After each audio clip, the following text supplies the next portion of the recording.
ഈശോ മിശിഹായിൽ ഒത്തിരി സ്നേഹം നിറഞ്ഞവരെ, നമ്മുടെ അനുദിന പ്രാർത്ഥനയിൽ ഇന്ന് നമ്മൾ വെക്കുന്ന നിയോഗം എന്ന് പറഞ്ഞാൽ, സാമ്പത്തികമായ മേഖലയിൽ ബുദ്ധിമുട്ട് അനുഭവിക്കുന്ന ഓരോ മനുഷ്യരെയും നമ്മൾ കർത്താവിൻ്റെ തൃക്കരങ്ങളിലേക്ക് സമർപ്പിക്കുകയാണ്. ഇതിപ്പോൾ കേട്ടുകൊണ്ടിരിക്കുന്ന പലരും ചിലപ്പോൾ സാമ്പത്തികമായ മേഖലയിൽ ഒത്തിരി ബുദ്ധിമുട്ട് അനുഭവിക്കുന്നുണ്ടാവാം.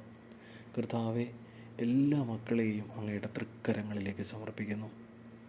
കർത്താവെ, യെശയ്യാ പ്രവാചകൻ്റെ പുസ്തകം 49 അധ്യായം 15 വാക്യം ഇപ്രകാരമാണല്ലോ പറയുന്നത്: പുത്രനോട് പെറ്റമ്മ കരുണ കാണിക്കാതിരിക്കുമോ? അവൾ മറന്നാലും ഞാൻ നിന്നെ മറക്കുകയില്ല.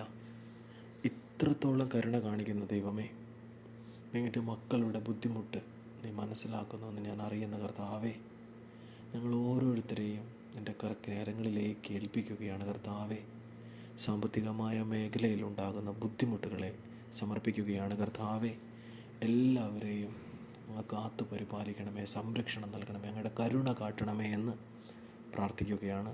നമുക്കൊന്നിച്ച് പ്രാർത്ഥിക്കാം. സ്വർഗസ്ഥനായ ഞങ്ങളുടെ പിതാവേ, അങ്ങയുടെ നാമം പൂജിതമാകണമേ, അങ്ങയുടെ രാജ്യം വരണമേ, അങ്ങയുടെ തിരുമനസ്സ് സ്വർഗത്തിലെ പോലെ ഭൂമിയിലുമാകണമേ.